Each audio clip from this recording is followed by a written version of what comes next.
what someone needs to know about YouTube ads, how it's different from Facebook ads, for example? Yeah, so there's a few things there. I guess let's just go with how is it different from Facebook ads? That's a great question. So Facebook and YouTube are about the same size in terms of users.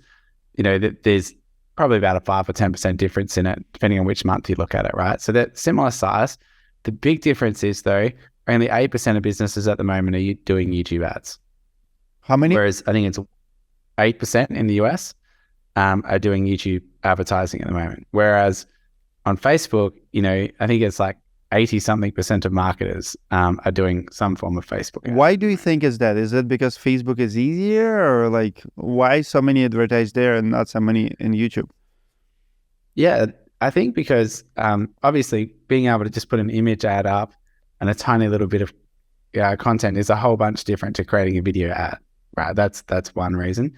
The other reason is YouTube ads haven't really been around as long as Facebook ads. That like in terms of adoption and people using the platform and growing. So if you go back in time, like I think all of these ad platforms have what's called an adoption curve. So at the beginning, everyone gets in and then they start to get more saturated and then it goes over into the laggard section, right?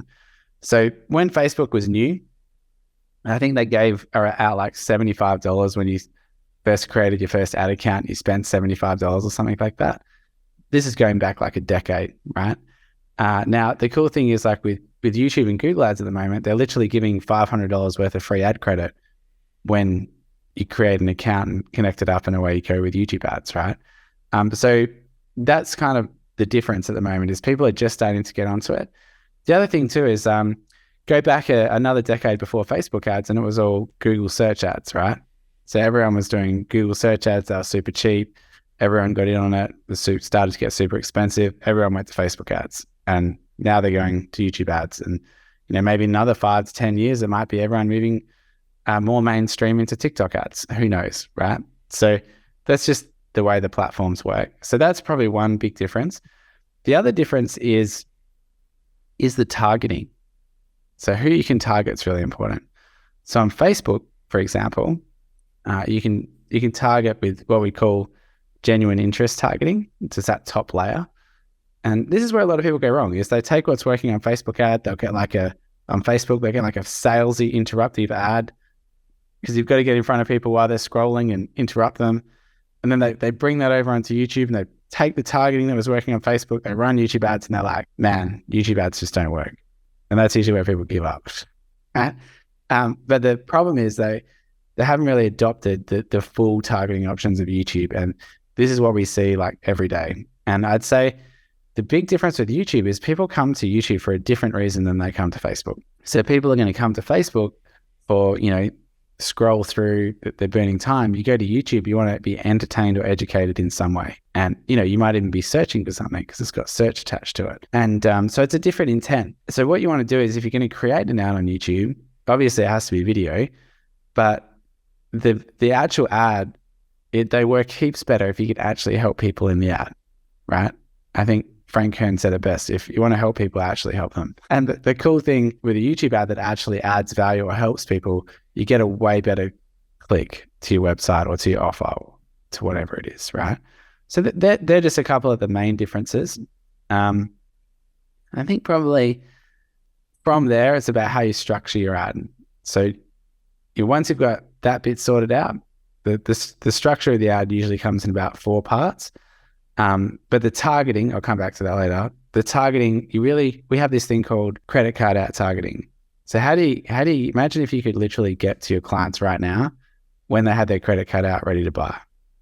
So the cool thing with that is what you can do with YouTube that you just can't do with Facebook is you can target 2 extra levels. So we've got that first level, that genuine interest. The first level is going to be, hey, I want to target 35-year-old women who like surfing cats and chocolate, right? And I want to sell them a little miniature cat that's surfing that's made out of chocolate, right? So that's what I want to sell them. You could literally do that on Facebook right now, okay? Target that exact demographic. Now on YouTube, you can do the same thing, but that's just that top layer of targeting, right? That we're all really familiar with. The next thing that we want to do is find those people. And then on YouTube, what you can do is you can go, right, I actually only want to show my ads to people who can afford my products. So this is where you can target income. So now you've got people who are interested. What you can do next is target people who can actually afford it. So this is going to be, hey, I want to target mums that maybe earn over 50 grand a year because this is really expensive chocolate cat. And I only want to deal with maybe the top 10 or 20% of income owners. So you have that person who's interested, maybe top 20% of income owners. Now, the thing why that's so important is because in any sales process, probably the biggest objection most people get is, that sounds really great, but I just can't afford it right now. So if you can just add in the can they afford it piece into the arrangement, like your ads are going to convert heaps better, if that makes sense. It does. So the next thing that you want to do is, after you've got, the genuine interest in the targeting, is layer that down one step further by intent. Now, this is where YouTube ads get super crazy. It's probably got the best targeting on the planet because you can target based on the actions that people are taking. So now that we've figured out who they are, they have money on their credit card, now it's time to actually target people with their credit card out looking to buy, right? That's why I call our credit card out targeting. Now, some cool things you can do here is, because Google owns YouTube, you can literally target people who are searching things in Google. So let's say I'm searching for, I don't know, awesome tea thermos, right? Price. I'm typing that in, bang. When I go to YouTube, I see an ad that's got exactly that thing. So now you're actually able to target people at the right time. Okay, so you've got genuine interest, income targeting at the right time. And that's where you can come in with search. So search is one way to do it, like Google search or YouTube search. The other cool thing that you can do, which I don't think you can do anywhere else, is ethically hijack your competitors' traffic. And this is where it gets really fun. So the cool thing with YouTube is it's owned by Google. So Google knows everything about you, right? Like, they know what websites you visit, anything with Google Analytics. They know what you're buying online, where you are, what apps you have on your phone, what emails you've got in Gmail. They can literally work out heaps of data on you. And this is why Google and YouTube aren't so affected by the iOS update. That makes sense, because they literally have all the data. It's absolutely crazy. So what they can do then is, they've got this targeting option in YouTube ads where you can actually target people who visit certain websites. So what you can do there is pick your top 5 competitors.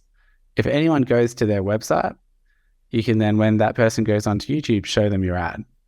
That's perfectly legal. Like, people get upset. It's just clever targeting, right? Yeah. So you're totally allowed to do that. So we call that ethically stealing your competitors' like website traffic. Now that's really cool, but not only if you're just doing your competitors' websites, but what are the top 5 industry websites in your space? Or even better, what's the login page? So we'll target people who do like certain CRMs, like different types of software, but we're actually interested in the users, not just the people visiting the site.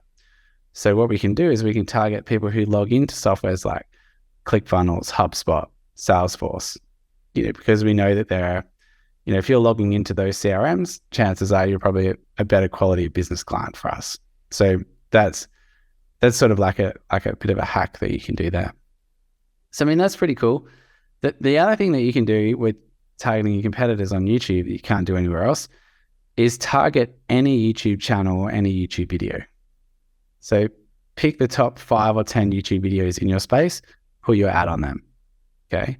Or go one step further, pick a whole channel. So if you're like, maybe you're a coach or an expert or something like that, or you're just into wanting to target people who are interested in business, you could literally target some people like maybe Tony Robbins or Grant Cardone or Marie Forleo, or like insert your, these guys that create all this time and effort creating these big channels, and you can just literally chuck your ad on any of the users watching their content. So I think like comparing Facebook to Google or YouTube ads in terms of targeting and what you can actually do would be like comparing, Godzilla versus Bambi, and Facebook isn't the Bambi in this equation. So